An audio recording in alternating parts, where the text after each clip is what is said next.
Hello everyone. तो आज हम करेंगे कैलकुलेशन इनकम टैक्स की। दोनों रेट्स हैं, जो ओल्ड स्लैब थी उससे भी और न्यू स्लैब से भी। तो फर्स्ट ऑफ ऑल हम आपको एक बार टेबल के बारे में बता दें कि जो इनकम टैक्स लगता है, ग्रोस इनकम या जो टैक्सेबल इनकम है, उस पर कितनी रेट से लगता है। तो जो 0 से 2.5 लाख तक है वो नील है, 2.5 से 5 लाख तक 5% है, 5 से 10 लाख तक 20% है, और 10 लाख से अबाव है वो 30% है।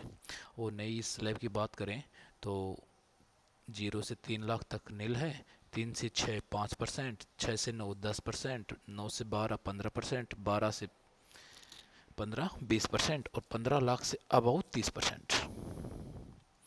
अभी हम अकॉर्डिंग टू न्यू स्लैब पे बात करें तो जो ग्रोस सैलरी है, ग्रोस इनकम है किसी भी एम्प्लॉय की 10 लाख है।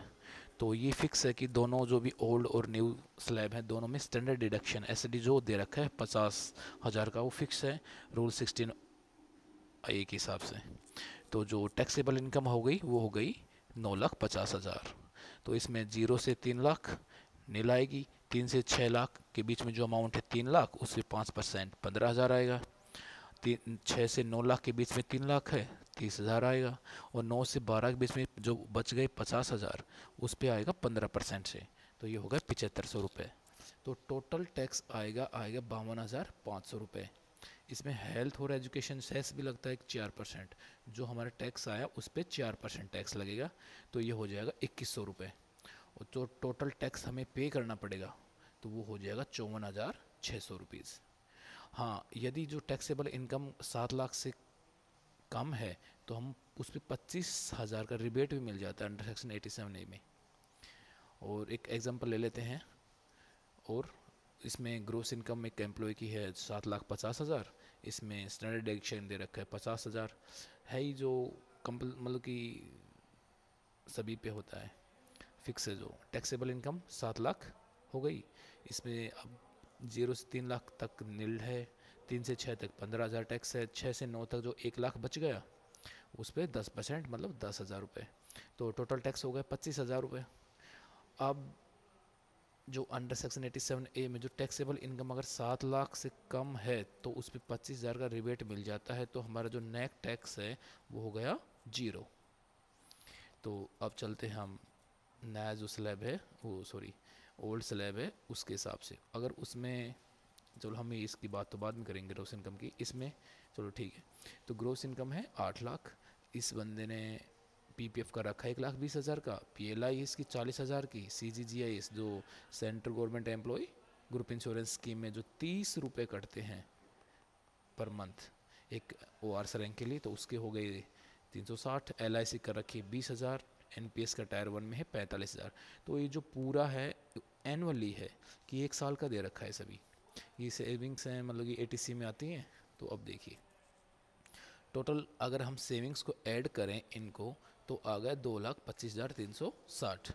तो मैक्सिमम लिमिट है जो एक एनपीएस एम्प्लॉय की है वो है कि 1.5 लाख तो वो सेविंग कर सकता है, और 50,000 एनपीएस वाले की सेविंग, एनपीएस में जो टायर है ना उसकी सेविंग कर सकता है, मतलब कि टोटल की 2 लाख तक की सेविंग कर सकता है वो। तो अब देखते हैं हम। ग्रोस इनकम 8 लाख है, स्टैंडर्ड डिडक्शन 50,000 है, सेविंग्स 1.5 लाख तक ही सेविंग कर सकता है, और एनपीएस में इसके 45,000 हैं। तो अभी इसका कितना, अगर जो टैक्सेबल इनकम आएगी वो आएगी 8 lakh minus standard deduction plus saving plus NPS, तो ये आया 5,50,000 रुपये। तो इस पे अब टैक्स लगेगा। तो लगेगा कितना, वही 0 से जो 2.5% है इसमें ओल्ड स्लैब रेट में वो नील है, 2.5 लाख से 5 लाख तक 12,500 है, 5 से 10 लाख तक है वो 50,000 बच गया, उस पर 20% है मतलब 10,000। जो टैक्स आया वो आया 22,500। तो इसमें वही है हेल्थ एंड एजुकेशन टैक्स, वो कितना 4%, तो 22,500 का 4% 900 रुपये हुआ। तो टोटल टैक्स जो हम पे करेंगे वो करेंगे 23,400। और इसमें भी है ओल्ड स्लैब में ये है कि यदि टैक्सेबल इनकम है वो लेस देन 5 लाख है तो उसमें 12,500 का रिबेट मिल जाता है सेम सेक्शन में। ठीक है। नेक्स्ट, यदि होम लोन लिया हुआ है तो अमाउंट जो बैंक में उसने पेड किया है, भरा है, उसमें जो प्रिंसिपल होगा और एक इंटरेस्ट होगा जो उसका, तो जो इंटरेस्ट है वो तो फुल एग्जेम्प्टेड है, लेकिन जो प्रिंसिपल है ना वो इट इज़ जो सेविंग है उसमें काउंट होगा।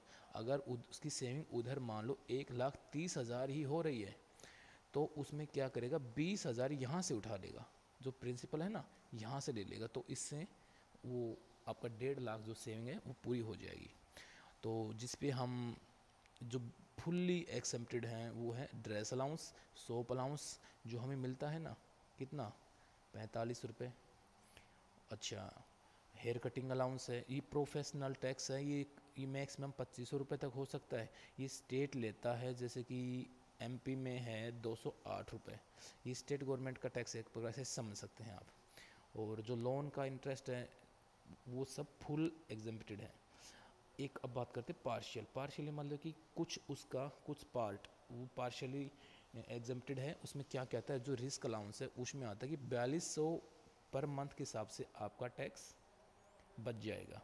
आप भले उसमें 17,300 अलाउंस ले रहे हो, 9700 ले रहे हो, आप 7469 जो भी ले रहे हो। अच्छा, तो मैक्सिमम कितना, अच्छा जी अब बात करते हैं सीए का। सीए भी ऐसे ही कि एक बच्चे का 100 रुपये पर मंथ के हिसाब से आप टैक्स मतलब कि बचा सकते हैं। कैसे, दो बच्चों का, एक बच्चे का 100 रुपये, दो बच्चों का 200, 12 महीने का 2400 रुपये। ऐसे जो हॉस्टल सब्सिडी जो बच्चे हॉस्टल में रहते हैं उनका है 300 रुपये पर मंथ, दो बच्चों का ये 12 महीने का 7200 रुपये।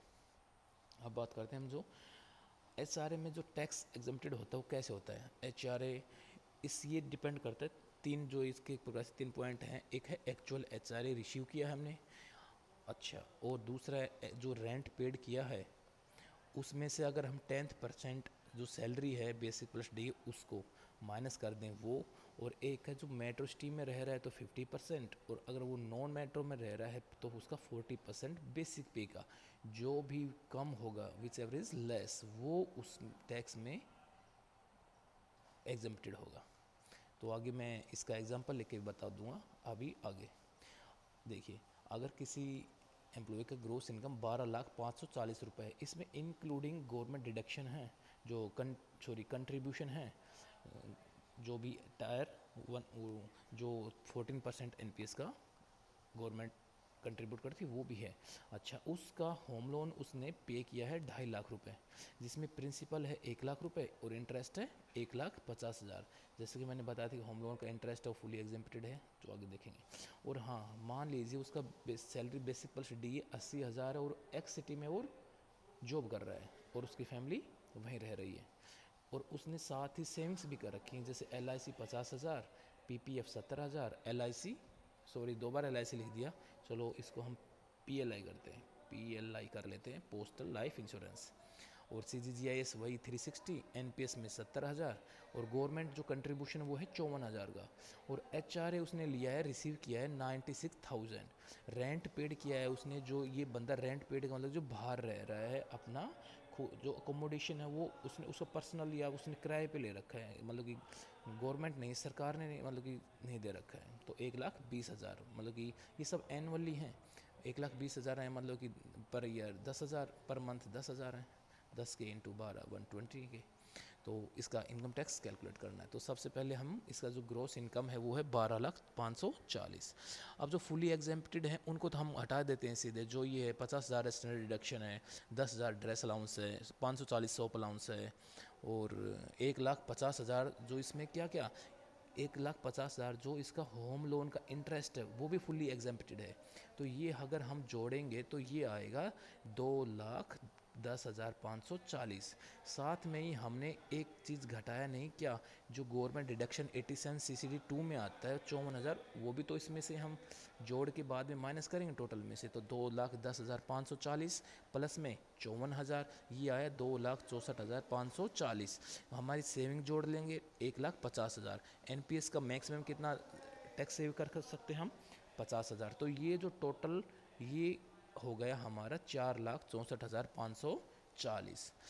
अब बात करते हैं HRA कैलकुलेशन की। HRA में इसको जो HRA पे भी कुछ एग्जाम्पशन मिलेगा, कैसे मिलेगा, तो 3 चीज़ बताई थी इसमें है। पहला HRA रिसीव जो इसने किया है 96,000।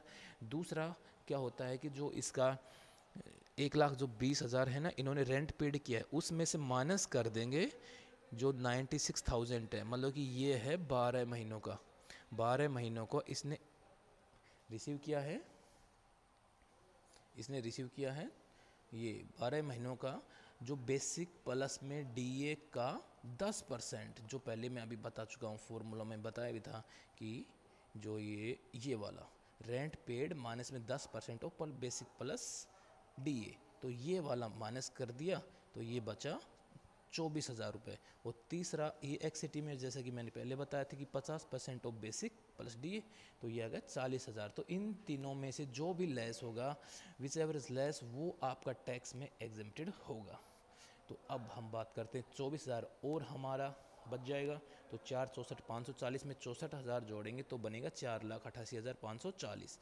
अब ये टैक्सेबल इनकम बचेगी 12,05,40 में से 4,88,540, ये बचेगा 7,12,000।